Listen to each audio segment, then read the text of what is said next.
회장님이 원하시는 대로, 회장님이 하시고 싶으신 대로, 아니면 회장님이나 회장님 가족에게 어떤 식으로든 이익이 될 수 있다면 나머지 주주들이 똑같은 이익을 향유할 수 없거나 심지어는 손해를 보는 상황이 그렇죠. 발생을 한다고 하더라도 결정을 해왔었는데, 거기에 대해서 제동을 거는 것이 이번 상법 개정안의 가장 중요한 내용이라고 생각하고 있습니다.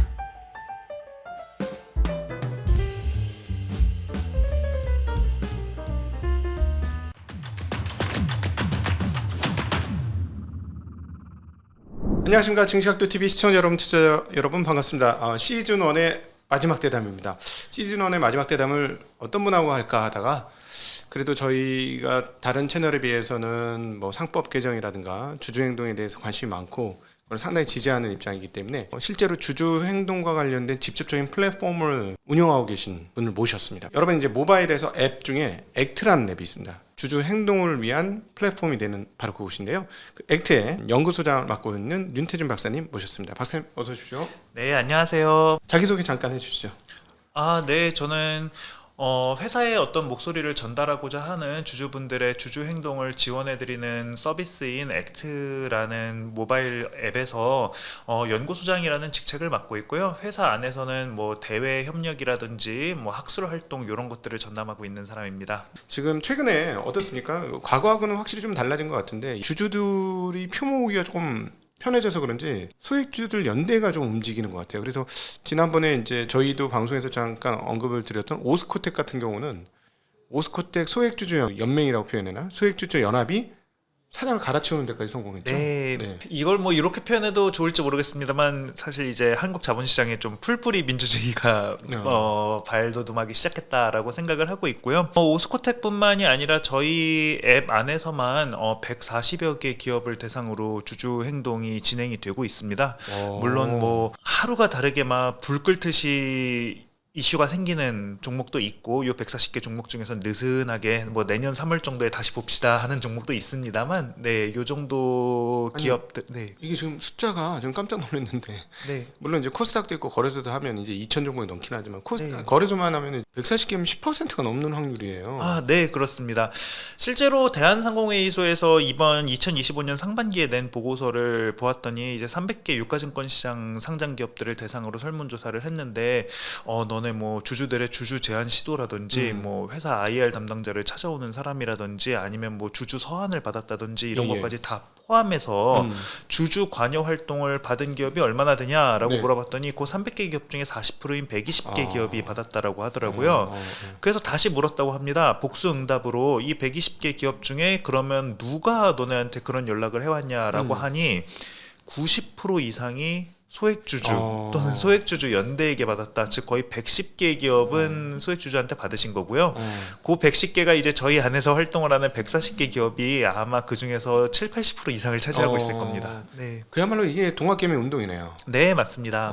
그렇지. 이걸 동학개미 운동이라고 하는 거지. 뭐 주식 사는 거야. 뭐 누구나 사는 거였고 옛날에 사는 거였지만 세상을 바꾸자. 사실 정확하게는 내 상황을 바꾸자는 건데 그게 뭐 집단적으로 보이니까 세상을 바꾸자 이런 것이 됐네요. 네, 맞습니다. 저희의 시작도 사실 그렇게 시작을 했어요. 제가 사실 이 회사의 사장이 아니라 저는 뭐 굳이 따지면 너무 작은 스타트업이라 부끄럽습니다만 임원에 가까운 위치고요.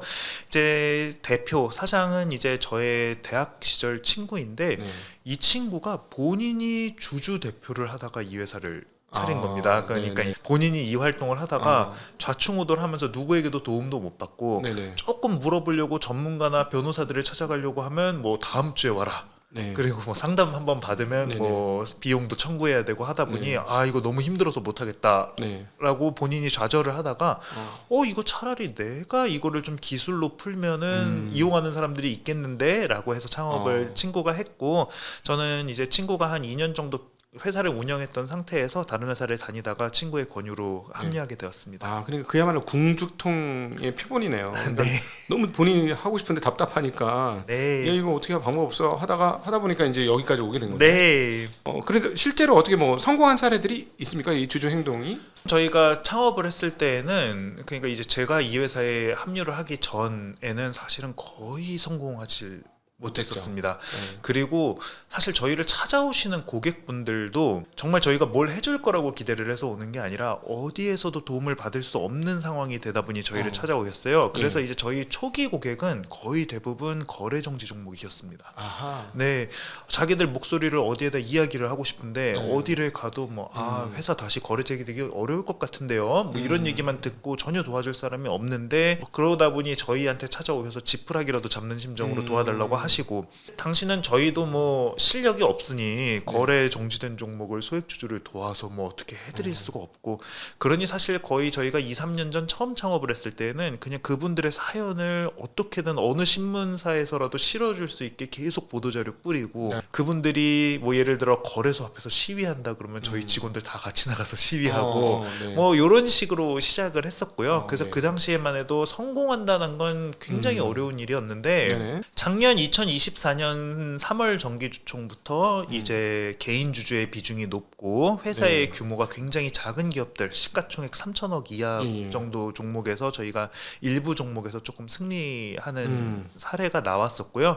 여기에서 승리 사례는 그 당시만 해도 정관 개정처럼 특별 결의 안건으로 3분의 2 이상의 동의를 얻어야 되는 것은 쉽지 않았고 네네네. 다만 이제 회사가 조금 주주들에게 안 좋은 방향으로 정관을 변경하려고 하는 걸 저지를 시켰다거나 네네. 아니면 3% 룰이 적용이 되는 감사 선임 등은 이제 작년에 몇 건 성공을 한 게 있었고요. 네네. 그런 다음에 이제 본격적으로 성공 사례가 나오기 시작한 건 작년 가을쯤부터 네네. 나오기 시작했습니다. 네. 이를 통해서 활동하시던 이수페타시스 주주연대가 회사의 유상증자 철회를 이끌어내는데 굉장히 기여를 하셨고 이번 정기주총 같은 경우에는 간단한 정관 개정이라든지 이런 게 통과된 종목은 상당히 있고요. 대외적으로 화제가 되었었던 건 말씀드렸었던 것처럼 오스코텍이라든지 아니면 아미코젠 이런 일부 회사에서 저희를 통해서 이사를 진입시키시거나 아니면 창업자를 이사에서 해임시키는 주주연대까지 나타나서 이런 성과까지 내고 있는 상황입니다. 이거를 해보면은 결국 핵심이 이사회인 거죠. 그러니까 이사가 사실 회사의 핵심 집단이잖아요. 네. 그걸 좀 설명해 주시면 좋겠어요. 어떻게 표현을 해야 가장 적합할까요? 저는 이사회에 대해서 가지고 있는 생각은 사실은 회사의 국회라고 생각을 합니다. 주주가 회사의 국민이고 그러면 저희가 대의민주주의제 하에서도 원칙적으로는 모든 국민들이 다 참여를 해서 작은 사안들 하나하나마다 국민투표를 해서 붙여서 대부분의 국민들이 참여한 가운데 이루어진다라고 한다면 가장 좋겠지만 그것은 비용적으로도 효율적으로도 맞지가 않은 것이고 대부분의 사안은 선거를 통해서 뽑히신 국회의원분들께서 모이셔서 입법 활동을 하시지 않습니까? 이사회도 마찬가지로 회사의 주주가 60만 명이라고 한다면 회사의 어떤 의사결정을 내릴 때마다 60만 명의 의사를 다 물어서 결정을 할 수는 없는 것이니 이제 이사분들이 모이셔서 마치 국회가 하듯이 회사의 중요한 의사결정에 대해서 내리고 다만 정말 회사에게 중대한 영향을 끼칠 수 있는 특정한 사안들 예를 들면은 이사를 선임한다든지 아니면은 중요한 자산을 양수도 한다든지 아니면 분할이나 합병을 해서 아예 기업을 쪼개거나 다른 기업이랑 합친다든지 이런 거는 국민투표에 준하는 주주총회로 해결을 하되 나머지 대부분의 사안들은 이사회에서 결정하게 만들고 있는 것입니다. 네네네, 그렇죠. 근데 사실 우리나라의 문제는 뭐냐면 그 이사가 주인인 주주를 배신하고 큰 주인이라고 생각되는 대주주한테 쩍 붙어가지고 움직이고 있다는 거. 그게 제일 큰 문제죠. 네, 사실 작년 한 해를 뜨겁게 달구었고 아직까지도 입법이 되지 않은 상법 개정안의 핵심 내용이 이것이지 않습니까? 네네. 이제 사람들은 이사의 주주 충실 의무라고 이야기를 하시고 많은 언론 같은 곳에서 계속 총주주의 이익이니 전체 주주의 이익이니 그런 문구로 계속 이제 화제가 되는 게 저는 굉장히 안타깝고요. 사실 저는 그 구절 뒤쪽에 있는 구절이 이번 상법 개정의 핵심이라고 생각을 하는데 주주 간의 비례적 이익을 깨트리지 말라는 내용이 들어가 있지 않습니까? 이제 뭐 국회의원분들마다 그거의 표현은 조금씩 다르게 말씀을 하셨지만 이 이야기는 무엇이냐면 어떤 특정 주주에게만 이익이 될 수 있는 의사결정을 내리면 그러한 의사결정을 내린 이사들은 책임을 져야 한다라는 내용이고요. 사실 저는 앞에 있는 뭐 총주주의 이익 뭐 이런 것보다도 뒷구절이 정말 중요하다라고 생각합니다. 한국 자본시장에서는 사실은 우리 모두가 알고 있는 내용입니다만 회장님이 원하시는 대로 회장님이 하시고 싶으신 대로 아니면 회장님이나 회장님 가족에게 어떤 식으로든 이익이 될 수 있다면 나머지 주주들이 똑같은 이익을 향유할 수 없거나 심지어는 손해를 보는 상황이 그렇죠. 발생을 한다고 하더라도 결정을 해왔었는데 거기에 대해서 제동을 거는 것이 이번 상법 개정안의 가장 중요한 내용이라고 생각하고 있습니다. 아니 사실상 어떤 회사가 맨날 물건 들고 날고 하는 회사야. 그러면은 사장차는 트럭이어야 돼. 근데 왜 괜히 뭐 G90 뭐 이런 거 타고 주주들 다른 사람들도 그럼 회사 돈으로 G90 타면 되겠네? 네. 뭐 대주주만큼 지분을 모으면 G90 한 대 주면 되겠네? 이런 개념이 나오는 거잖아요. 너무 멋진 말씀이시고요. 네. 사실 제가 이거를 한 15년, 20년 전에 제가 대학생일 때 제 박사과정 지도 교수님 수업을 듣고 참 놀랐었던 게 있었습니다. 그때 이제 저희 교수님께서 이런 상황이 문제가 되는지 안 되는지를 판단을 해보아라라고 하시면서 여러 가지 상황을 제시를 해주셨는데 처음엔 누가 봐도 잘못된 것들을 제시를 해주셨었어요.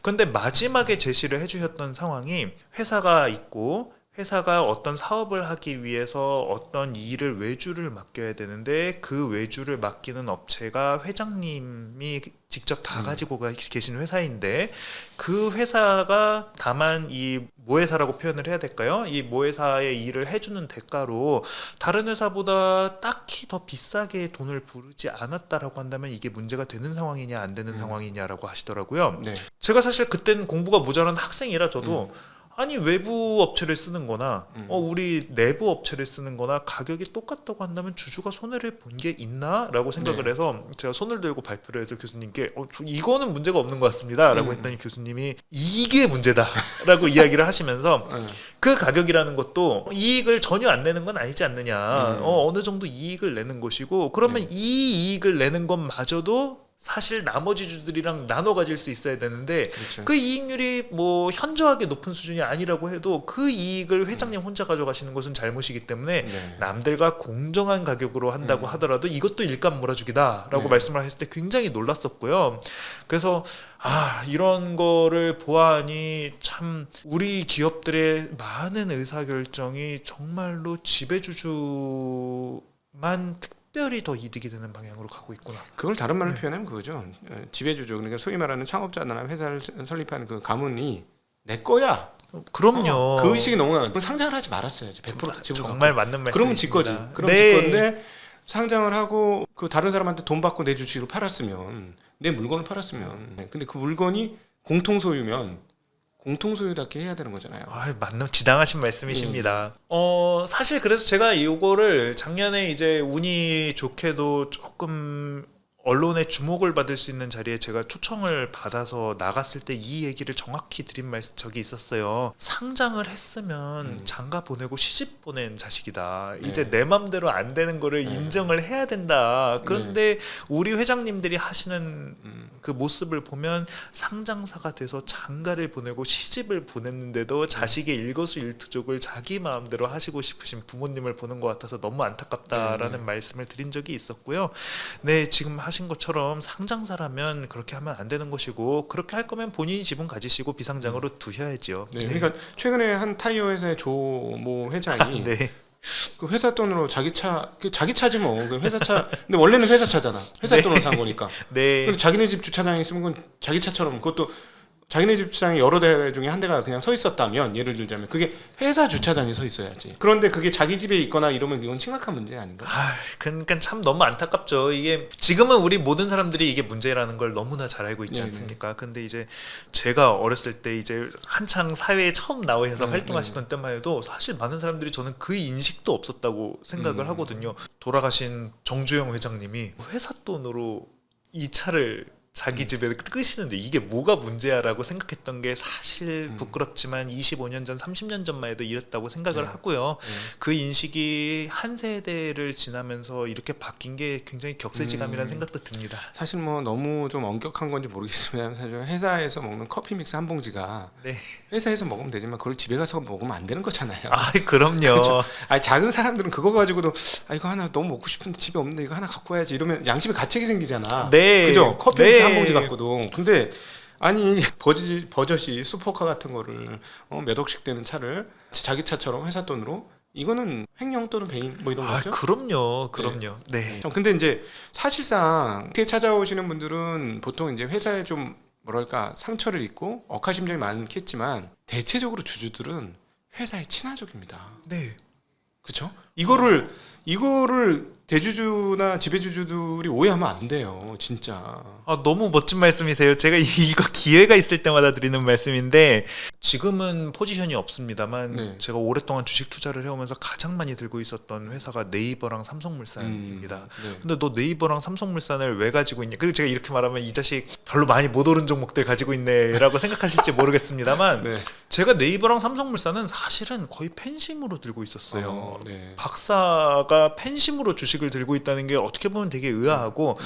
저도 나머지 종목들 같은 경우에는 열심히 분석을 해서 이게 지금 투자하면 되게 저평가되어 있는 것 같은데 이렇게 했습니다만 네. 네이버랑 삼성물산에 대한 투자는 사실은 저는 좀 맹목적이었어요. 네. 내가 좋아하는 회사다. 네. 네이버는 내가 어렸을 때 네이버가 만들어진 다음에 내 삶이 바뀌어온 거를 보면은 네이버 없이는 못 산다라고 생각을 해서 네네네. 네이버에 대해서는 거의 무지성으로 투자해왔고요. 네네네. 마치 워렌 버핏이 코카콜라를 사왔듯이. 그리고 삼성물산 같은 경우에는 사실 이것도 우스운 이야기입니다만 제가 전 직장에서 삼성물산 일을 많이 했었기 때문에 이 회사가 얼마나 좋은 회사라는 생각을 많이 가지고 있어서 그냥 꾸준히 뭐 적금 붙는 생각으로 한 달에 몇 주씩 계속 사왔었거든요. 그냥 지금 주신 말씀대로 팬입니다. 네, 맞아요. 네, 제가 팬이고 이게 사실 많은 주주분들이 저희를 찾아오시는 것도 아니 뭐 회사를 해치고 회사랑 싸우려고 하는 게 아니라 우리 회사가 정말 너무 좋은 회사인데 이런 일이 있어서 제대로 온당히 평가를 받지 못하고 있으니 이거를 우리가 좀 어떻게 좀 해소를 해보고 싶다. 저희 이렇게 부정적인 시각을 가지고 오시는 분들이 없는데 주주분들께서 주주 제안은커녕 회사 이사분들께 그냥 주주 서한만 보내도 왜 우리를 괴롭히냐라고 네네. 하시니 정말 너무 통탄할 마음입니다. 회사를 특정해서 말씀드릴 수는 없습니다만 시가총액 10위 안에 드는 큰 회사였는데 작년에 이제 제가 그 회사의 어떤 점이 문제가 되어서 국회에서 한번 요청을 받았었습니다. 네. 해당 종목에 좀 열성 주주분들을 몇 분 모시고 와줄 수 있냐? 그러면 그분들께 최근 그 회사랑 관련한 시끄러운 이야기들에 대해서 의견을 듣고 싶다. 그래서 제가 그 종목의 주주분들이 모여 있는 카카오톡방에 가서 국회의원들이 이런 거에 대한 문제를 듣고 싶어하니 참석을 해주십시오라고 했는데 제가 진짜 욕을 엄청 먹었습니다. 우리 회사 진짜 좋은 회사고 그런 작은 문제점들이 있지만 그거는 우리 주주인 우리가 비판을 하면 비판을 해야지 네가 뭔데 국회의원들한테 우리를 가서 이거를 공론화를 시키고 시끄럽게 만드냐. 이거는 우리가 회사한테 시정하라고 해서 시정하겠다라고 하시는 걸 보고 그러면서 거기에 줄줄이 달리는 댓글이 우리보다 이 회사를 사랑하는 사람은 없다. 사실은 주주자본주의죠, 그게. 네. 주주자본주의. 그래서 제가 사실 그때 좀 모르는 분들께 욕을 먹으니 기분이 안 좋긴 했습니다만 집에 돌아가면서 마음이 되게 뿌듯했어요. 이게 주주의 마음이구나라고 생각했고 이게 참 기업하시는 분들께서 이 마음을 좀 알아주셨으면 좋겠습니다. 네, 그렇습니다. 그래서